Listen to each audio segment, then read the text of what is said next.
Welcome to another episode of Roll Up a Power. So get your blunts rolled and your drink poured. Alright? Now look, so for this one, I'm gonna be telling y'all about the transsexuals that we had in prison. Right? Okay. So this was when I was in Adrian Correctional Facility, 2012, around that time, right? So when I first got there to the yard, it wasn't no sissies on the yard. It was just all, what can you say, heterosexual male men, you know, supposedly. That's all it was. It was just men. Everybody was on manly time, gang, all that, right? Well, a few months in to me being there, they rolled this guy in. He was a bald head guy with the mustache, little beard. Looked just like another heterosexual male. That's what he looked like, you know.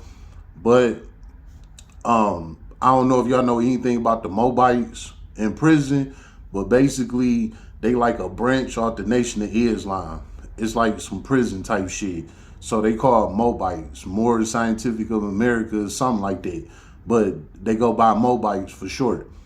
Basically, they are a prison religion. You know, they under Islam. You know, but they a prison religion. If you've been in prison or you know people that been in prison, then ask them about the Mobites. So anyway, the Mobites, they known for messing with the fags. You know, that's their thing. Most of the guys that are Mobites are guys that got a lot of time. You know, got light bits and shit like that. You know, so they really don't give a fuck. You know, they in there messing with the boys and all of that. So they known for that shit, right? Well, when this bald head guy rolled in, he looked just like George Foreman in the face, you know. But like I said, when he rolled in, they put him in the cell with a Mobile guy, and the Mobile guy was a fag. You know what I'm saying? He was into that shit too, but he was a man. You know what I'm saying? So when he got the bald head guy, the George Foreman looking guy, when he got him in his cell, he quickly came to realize that, you know, dog was a trainee. You know what I'm saying? And like I said, my man's he had already did some time in prison, the transsexual. So some of the guys knew who he was, but not too many, you know. So when he got in the cell with the Mobile, he like, oh yeah, you know, you was at such and such, woo woo. He, you know, they in the cell talking about whatever they talking about. Anyway, long story on all that. When the Mobile come out the cell, he tell everybody in the unit. He like, yeah, dog, you know, he a trainee, woo woo. So he letting everybody know that that's his property. Mind you, the transsexual was already in his cell, you know, but he had to put it out on the yard like, yeah, this the only transsexual on the yard and this mine. You know what I'm saying? Type shit. So everybody like, all right, you know, you got that motherfucker, you know, George Foreman looking nigga, you know. So we all was kind of puzzled for a minute because we didn't see that coming. You know what I'm saying? But the more and more we was around the transsexual, we seen how he talked, how he walked, his stance, you know, pretty much everything about him was, you know, funny. So we like, yeah, dog, you know, he wanted them, you know. So after that was confirmed, boom. Now we know of one transsexual on the yard. You know what I'm saying? So I'm guessing on the street, you know, he wore the wig and everything, but when you go into prison, ain't no wigs or none of that shit, you know. So he in there bald head. So I don't know. I guess if he wear a wig, he might look like a woman or feel like he a woman, but he definitely was very feminine. You know what I'm saying? It wasn't no act or none of that. It was, that's just how he was. He was real feminine like that. You know, like he had the Saucy Santana vibe going on. He was, you know, real feminine. So got him out the way, right? And I'm telling you, you know, about these guys so I can put it all together, right? So that's the first one, the George Foreman, right?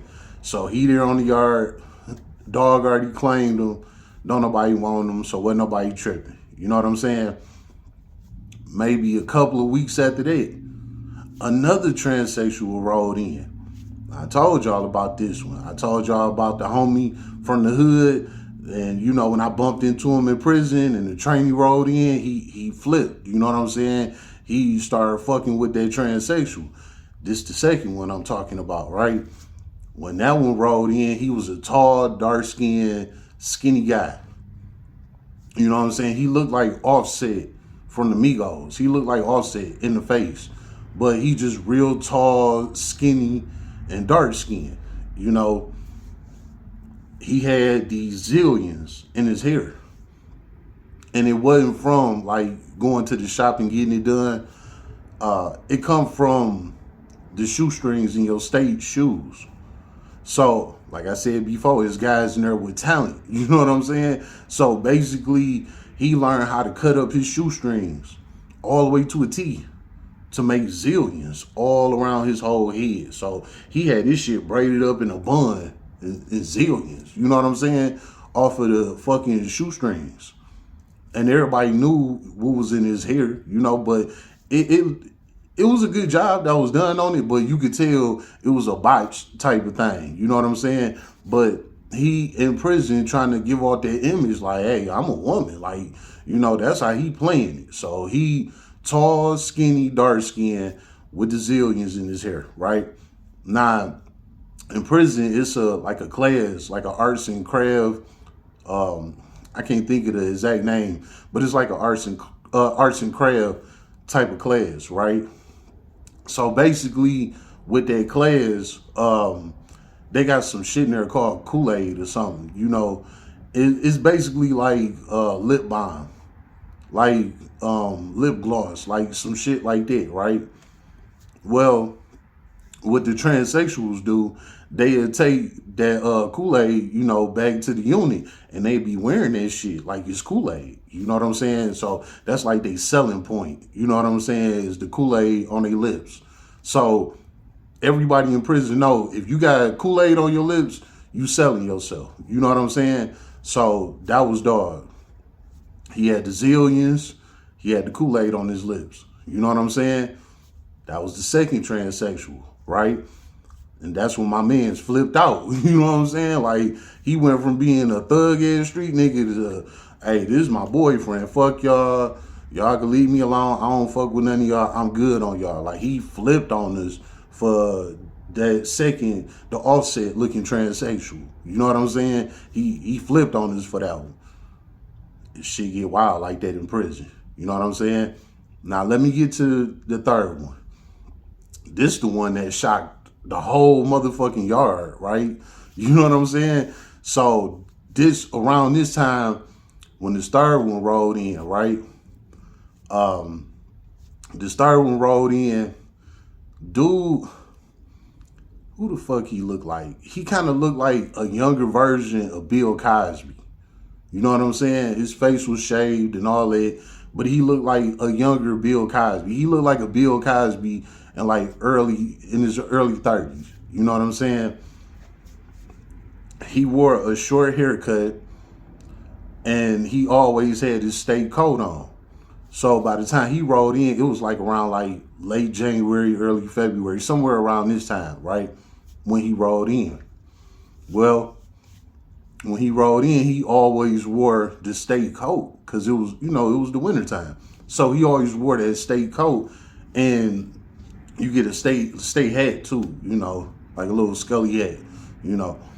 He always had on that hat and that damn big ass windbreaker, and he would never take it off. You know what I'm saying?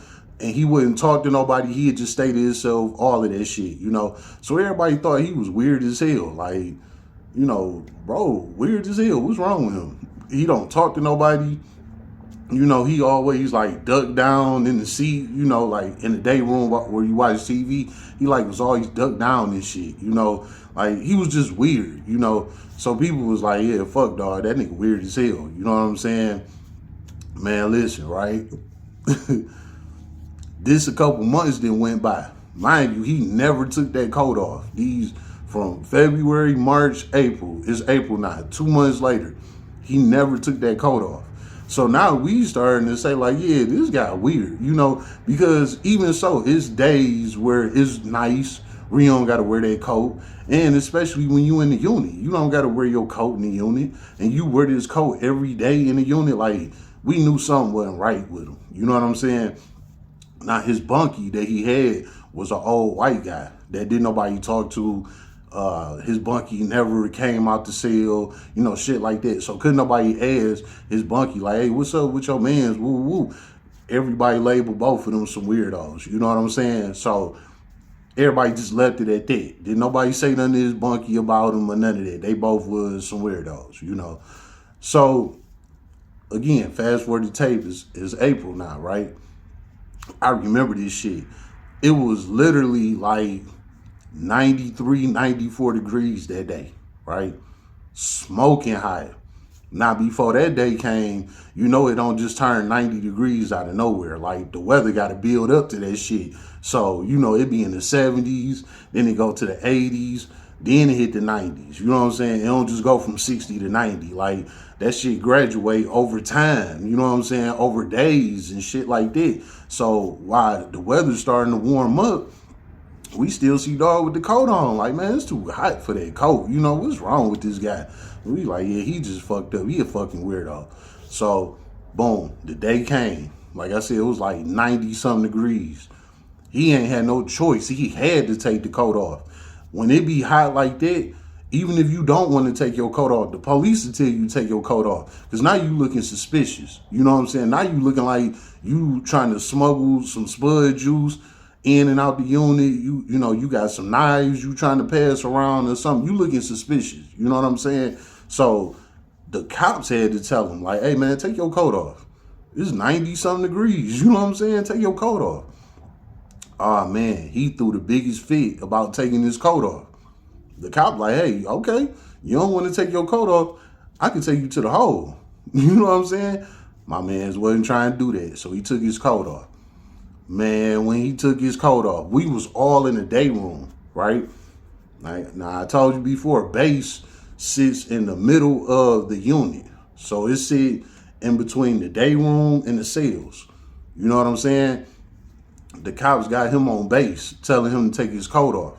So, all the inmates in the day room, the inmates coming in and out their cells, walking back and forth across the floor, everybody see him taking his coat off. And this is what everybody been waiting on. Like, what does he have? You know what I'm saying? He got a bomb under his chest or something? What's up with this guy? So we all watching him take his coat off, right? He took his coat off. Guess what? He had titties. Big titties at that. Yes, he had some double D's on him. You know what I'm saying? Like, he had big titties. He ain't just have, like some little hormone titties. He had big titties. Like, what the fuck? You know what I'm saying? Even the cop was surprised. Like, what the fuck is going on here? You know what I'm saying? Ah, man. When everybody seen he had titties, big titties at that, man, they was putting their bids in, man. The cops had to walk him to his cell because everybody started swarming around him. You know what I'm saying? So the cops had to walk him to his cell. Man, they walked him to the cell. While they was doing that, all the other inmates was putting bids in on him. They wanted him.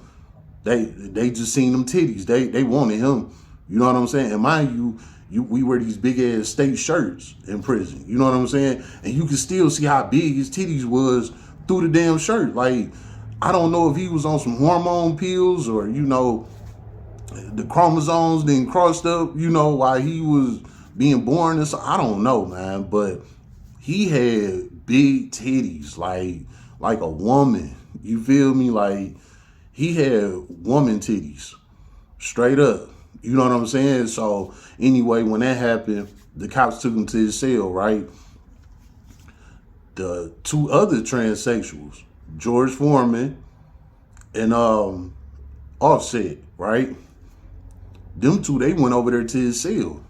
And they started talking to him because they like, oh, you one of us, type shit. So the transsexual was telling them like, hey, look, the guys is on you, but we got your back, blah, blah, blah, shit like that. So they got him comfortable to come out the cell.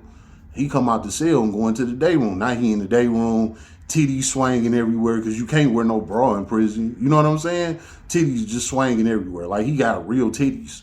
You know what I'm saying? Like, it was crazy, dog. So while he walking past everybody looking at him like he the closest thing to a woman in there. You know what I'm saying?